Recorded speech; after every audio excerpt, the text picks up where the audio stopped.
in the healthcare field, as you know, but a lot of times you can kind of double dip and use those 100 CE hours both for your RN license and your NP license. So that's a kind of nice thing. You don't have to end up doing, 200 hours unless you want to. Obviously, the more education, the better. We love learning. But if you're really down to the wire, it can get a little bit stressful there.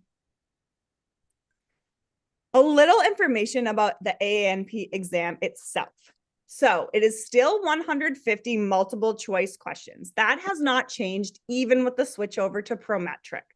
15 of these questions do not count towards your score. Unfortunately, they don't tell you which 15, but that's a good amount of questions. If you get to a difficult one, just think to yourself, this might not even count towards my score. I'm just going to take my best guess and move on with it. This is a good amount of questions there. It's 10% of the questions don't even count towards your score. I wish they would tell you which ones they are, but I like to think they're the difficult ones that I wasn't sure about on my exam. You do have 3 hours to take this exam, so that's a good amount of time. But with that being said, I really encourage everyone, and we have a great question bank for this at Archer Review, to take those full-length exams. Sit down, take 150 or 175 for ANCC questions, and see how long it takes you. See where your brain is at.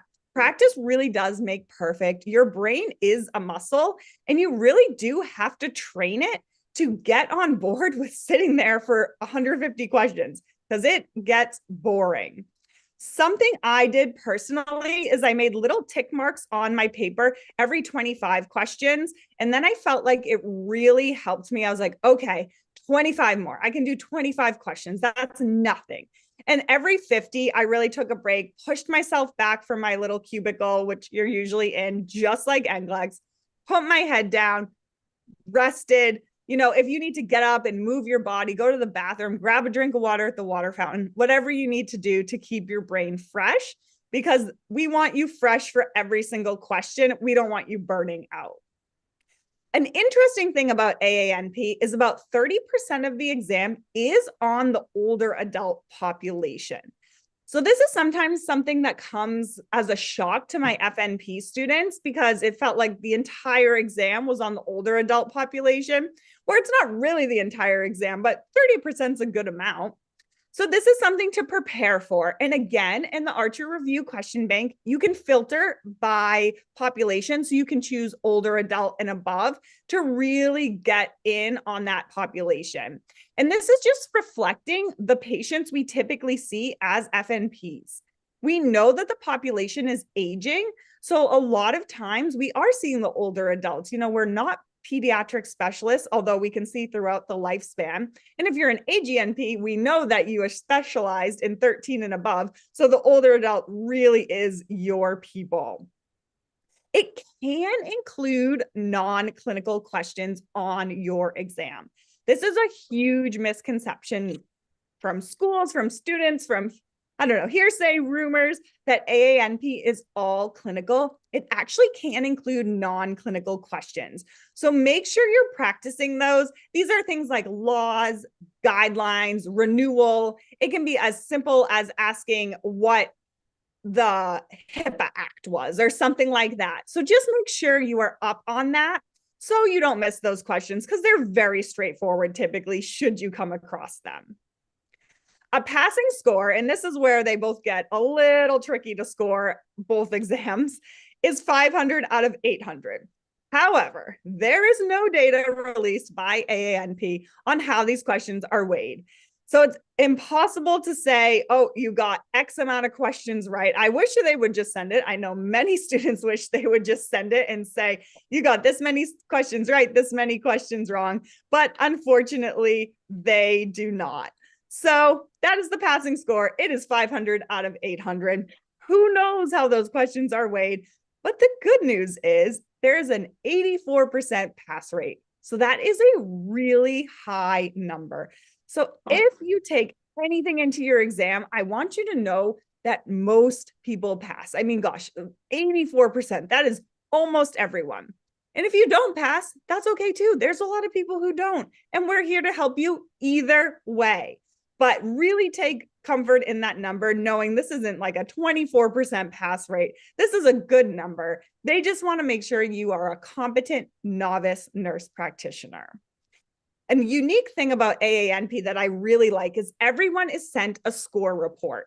So this means even if you pass, you fail, whatever, you get a score report. Again, hard to break down 100%, but it gives you some idea where you fell. Did you get an 800 out of 800? Did you get a 502 out of 800? Just an idea. Again, if you pass, kind of meaningless. If you don't pass, you can take some information from that and help you focus your studying. On to ANCC now. So this is from the American Nurses Credentialing Center, which is part of ANA. So you might know that from being an RN. These credentials are FNP BC, board certified. But again, either way, you are board certified. It is simply the way that ANCC and AANP have differentiated from each other. No one really knows why they did this. But just so you know, if you see BC after FNP or AGNP, that means they took ANCC. If you see C, that means they took AANP. If you see both, it means they took both. Much like AANP, the renewal is every 5 years, and ANCC does still have more flexible renewal options. So you can be in patient care, you can be in administration, education, and you can also, instead of doing any of that, just do additional CE hours on top of the mandatory 75 CE hours. So say you were totally out of the game for 5 years, you can still renew your ANCC if you do additional CE hours. So it has different routes, a little more flexible, although AANP has kind of stepped up their flexibility.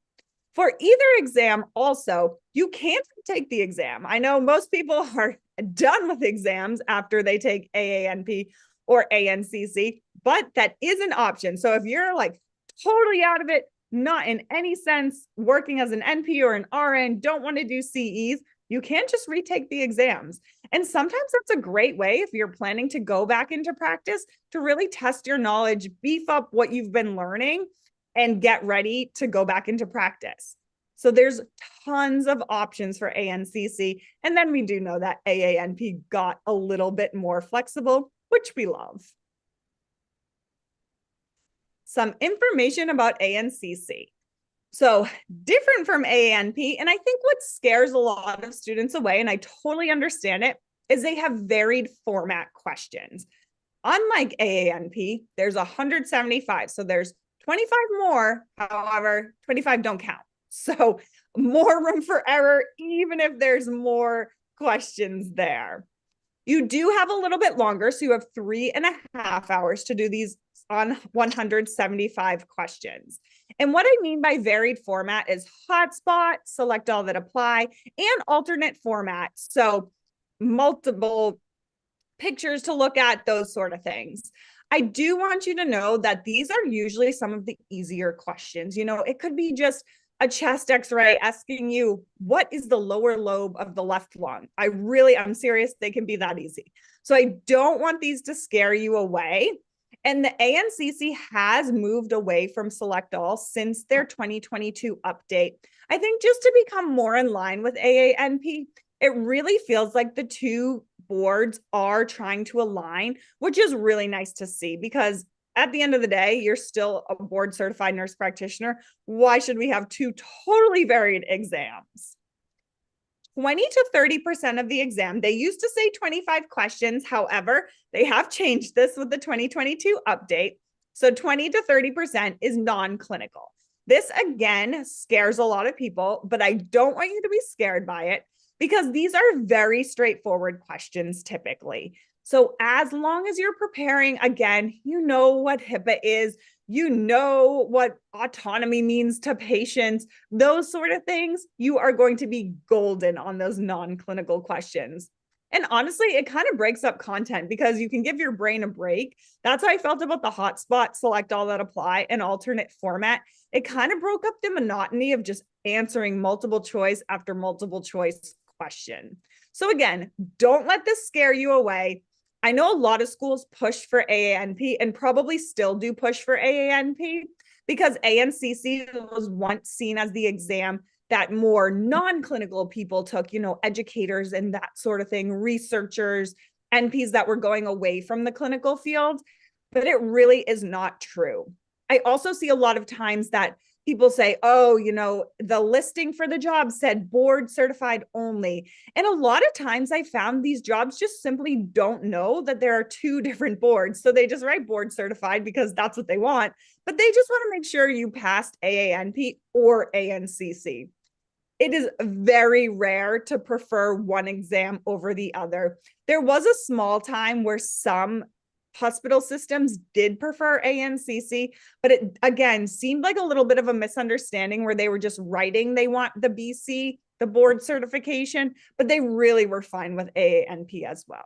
Either way, still board certified NP. On ANCC, the passing score is 350 out of 500. Again, made up numbers a little bit. No data on how these questions are weighed. They don't send us anything. They don't tell us anything about these numbers. So, maybe a harder question you come across doesn't even count. Maybe it weighs more. I just want to put these numbers out there, but I don't want you to focus too heavily on them.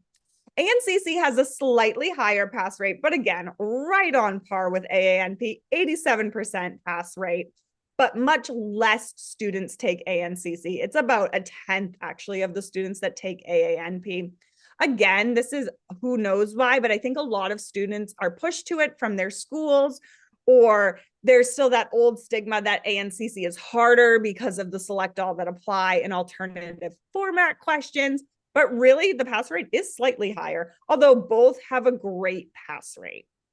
A unique thing about ANCC is they only send your score report if you do not pass. So if you pass, it's between you and ANCC what your score was.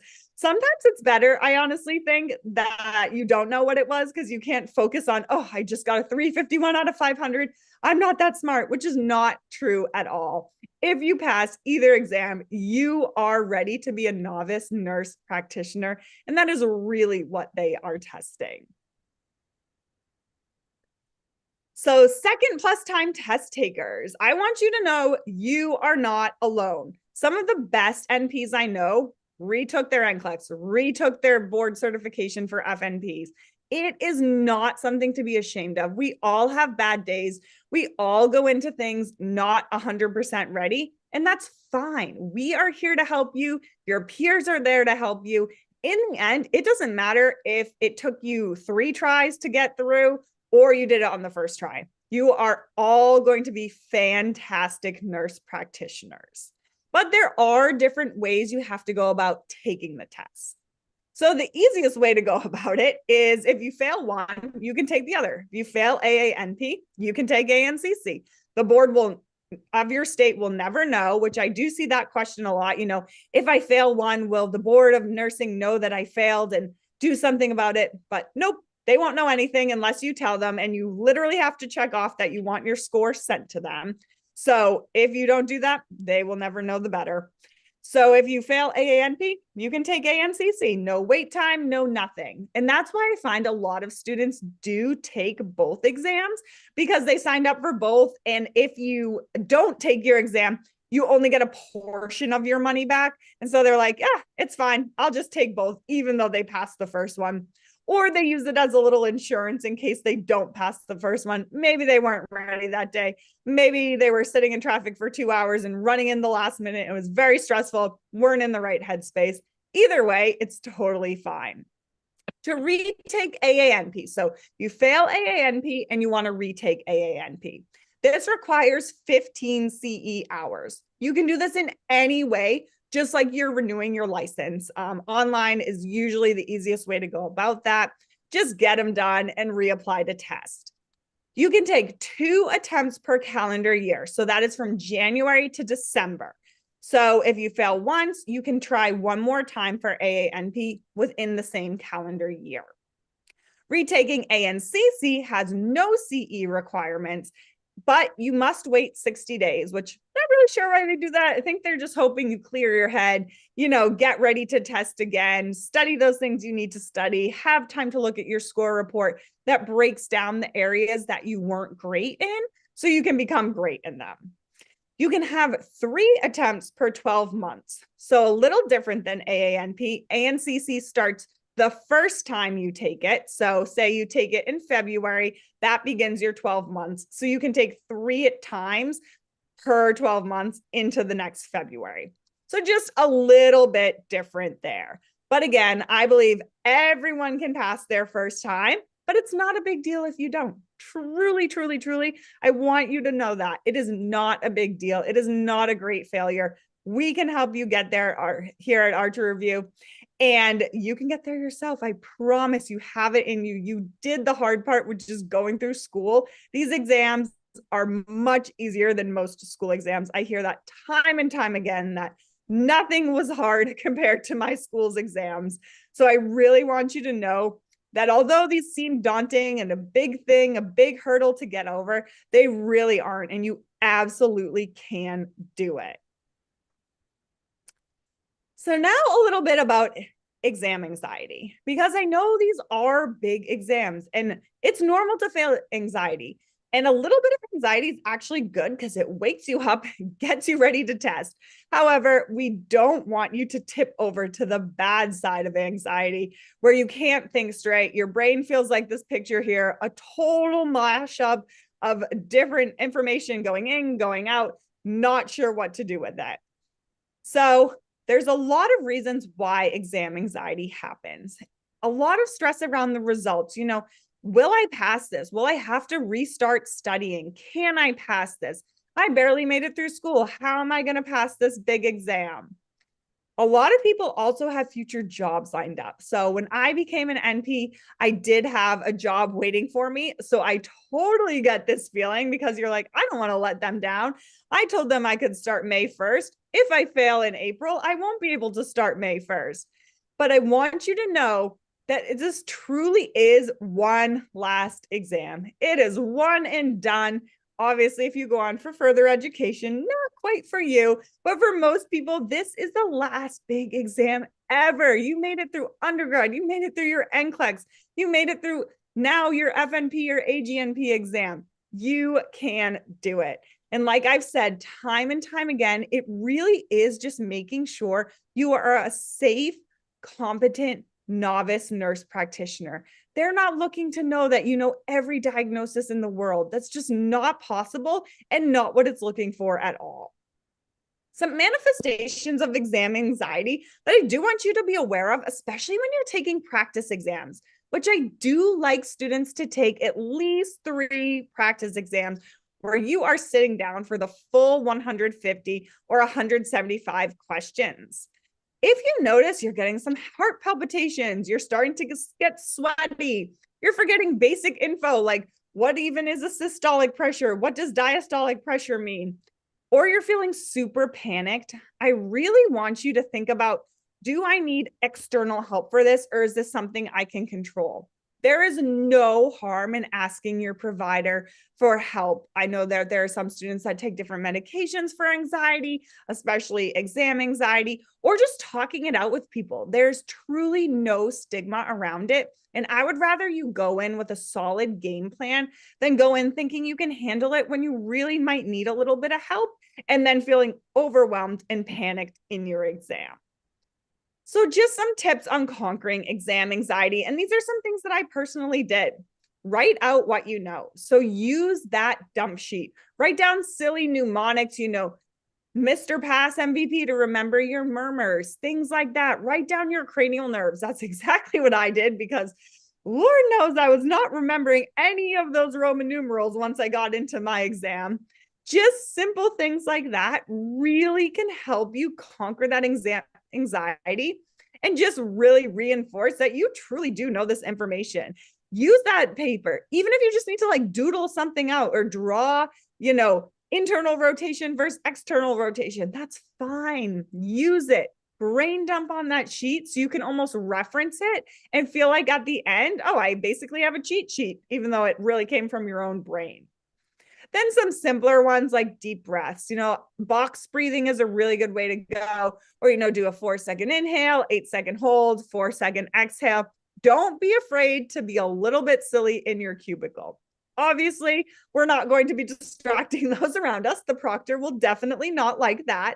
But if you need to take some deep breaths or go to the bathroom and, just splash some water on your face, take a break, shake it out, walk around. You do not need to know it all. And I will say that time and time again, you truly don't. You just need to know what a novice nurse practitioner knows. And if you've made it through school, you know that. I promise you, you have the information in your brain. One other thing I really do like is positive self-talk. One bad question, who cares? It's okay. You don't need to get 100% right. It might not even count. I want you to use your best clinical judgment, all those years of education, take a guess, move on. Sometimes you get those, what we like to call zebra questions that are just crazy, out of the blue, things you've never heard of, diagnoses you might never see in your practice. So that's fine. You can just take a break, give it your best guess. Even if you have no best guess, pick an answer. Remember, and no answer, if you don't answer the question, it counts against you. So always pick an answer no matter what. And just know it might not count. And even if it does count, you can get a big chunk of questions wrong and still pass your exam. So these are things I really want you to think about, because sometimes a lot of students who are second or third time test takers really do know their information, but that exam anxiety monster kind of overtook their brain. It's very stressful. If you're in Facebook groups, you might see failing posts. You might see students who are like, this is the hardest exam of my life, and those sort of things. And while those are valid feelings, do know that does not have to be your reality. You can prepare, get yourself ready, make an anxiety plan, and get ready to pass, which is what we want for everyone. So now we have time for a little Q&A. Morgan will send me along anything anyone's asking. Hopefully this answered a lot of questions for everyone about AANP and ANCC. Before we get started on any questions, I do want to share that Archer Review has a great question bank. How's it going? And on our question bank, we have 1,400 questions, and those questions range from pediatrics all the way to end of life. So really good range there, and really can hone in on what you need to know for your exam. So definitely check that out if you haven't already. That's on archerreview.com. And if you have any specific questions, or you want something that you don't want to ask here, you can always email support@archerreview.com, and the team will send that right over to me. All right. So if anyone has questions, you can send them through.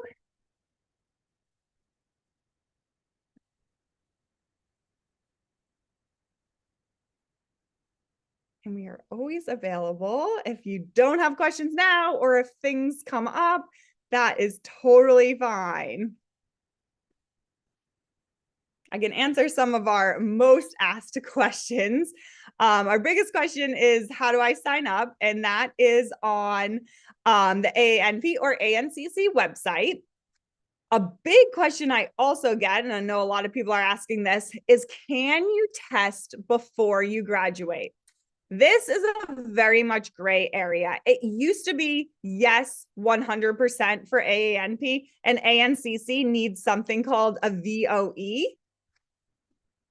But for now, AANP is also asking for your school to verify that you're done your program. So technically, you can test if you've completed 500 clinical hours, which is what AANP and ANCC both require, and you've completed the didactic courses. But your school might not sign off on you testing early when you haven't completed the program. So it kind of depends. I always recommend getting through your program and then testing, even if it's right at the end, just so you know one thing's cleared, you've moved on to the other. And we have another question. If I failed before, how will I know what to focus on? So both exams will send you a breakdown of all the different topics. So assessment, diagnosis, evaluation, plan. And it's a little bit vague, but they will put them in order of what you were best at to what you scored worst at. A really nice offering of the Archer Review question bank is you can then filter questions according to those. So say you were really great in assessment, but your plan was lowest. You can filter out for just the plan questions to focus in on what does it even mean to have a plan question. Both AANP and ANCC also have a exam breakdown on their website. And in that exam breakdown, they'll kind of give you an idea of what they mean by assessment, diagnosis, evaluation, and plan. But if you failed before, we welcome you here and we know you will pass this time.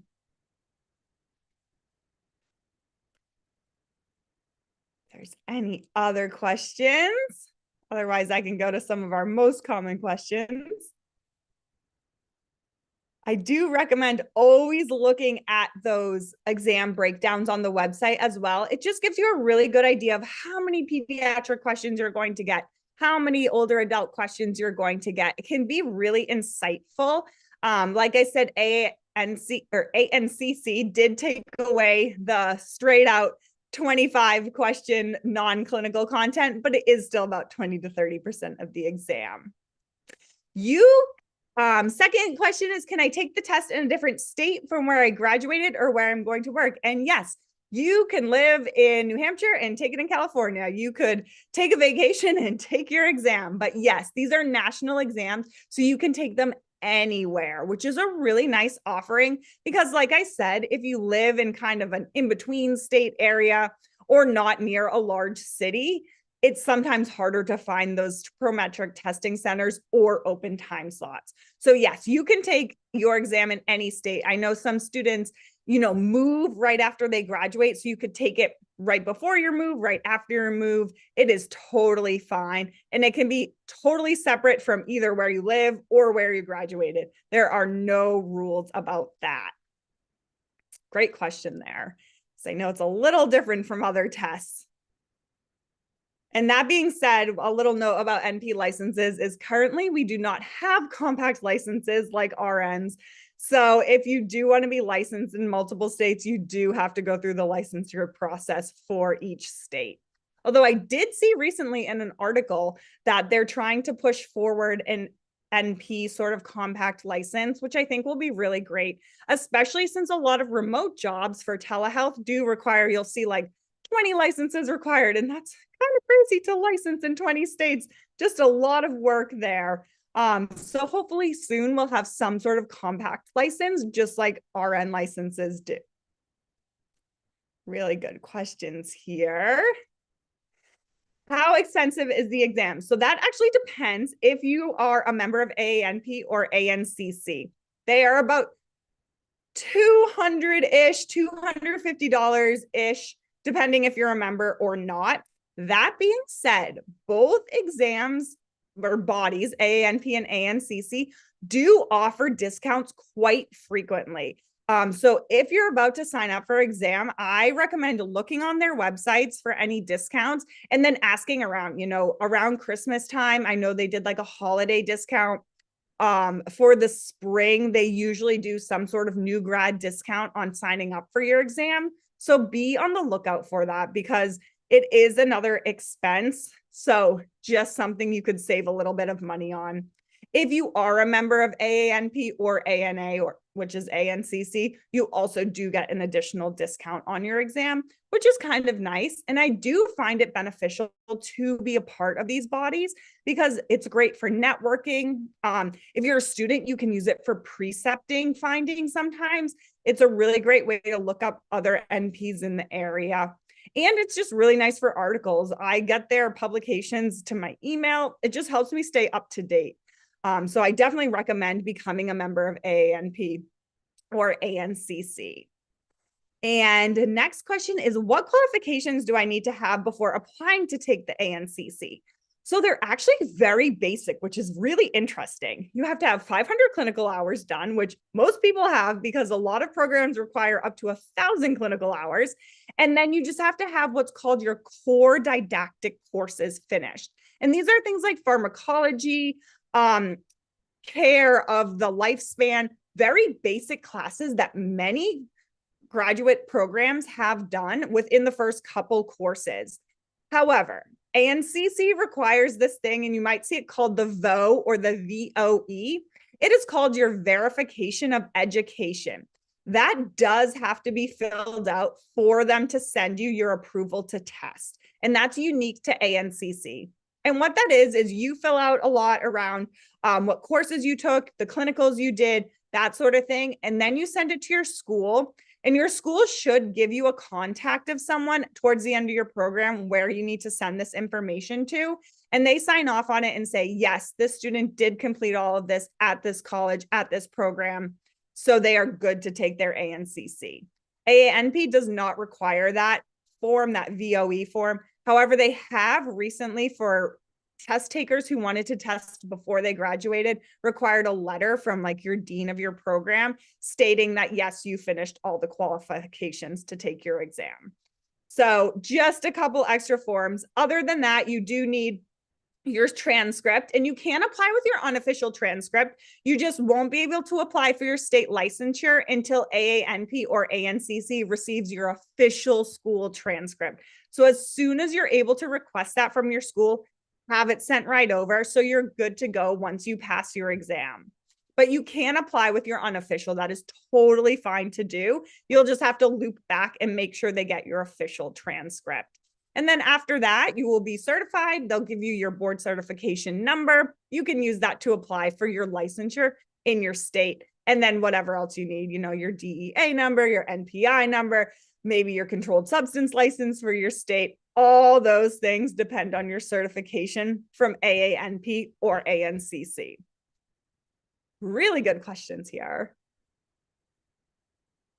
And most states, this is also something I want to note, that most states do require you to be board certified to work. There are a few lingering out there that don't.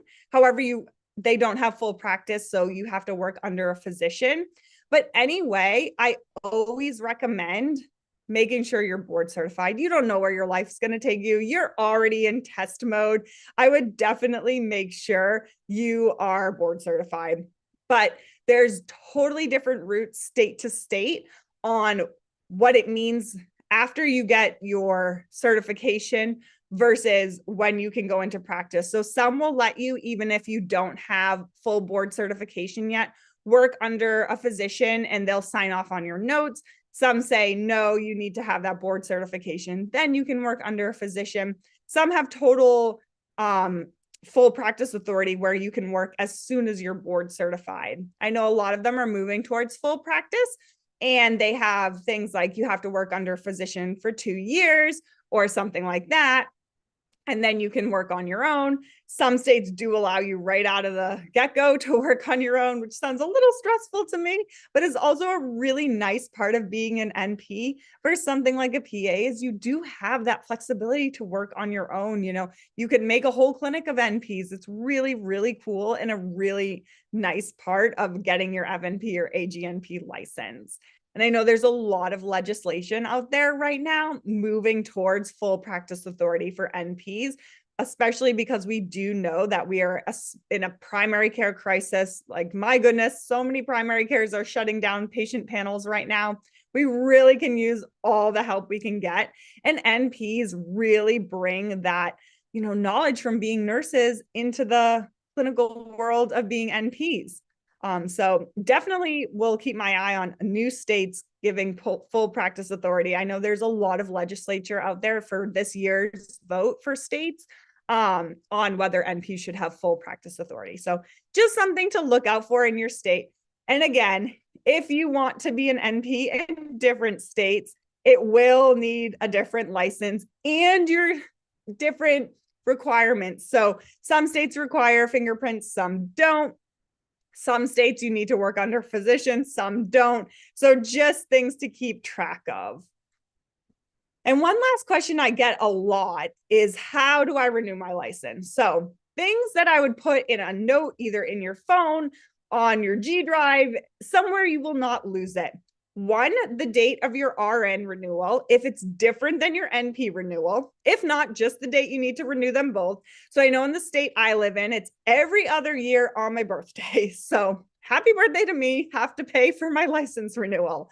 Good news is a lot of jobs will pay for your license renewals, but I would keep those dates somewhere. I would also keep like your NPI number, your DEA number, those things together too, because you have no idea how often I have to look up my own NPI number. I don't know why I can't memorize it, but it's in my phone now. So at least I have it quicker than going onto the online websites and looking for it there. And once you are board certified from AANP or ANCC, that's every 5 years. So on top of your licenses, every 5 years, you have to renew your AANP or ANCC certification. And again, there are many different routes for that you can take. All right. Any other questions?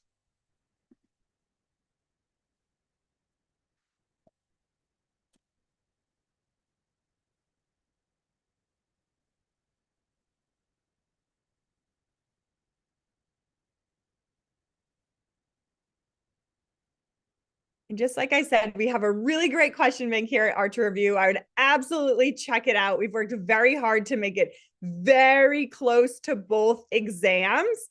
And we have some really exciting offerings coming this year, things that I'm super excited about.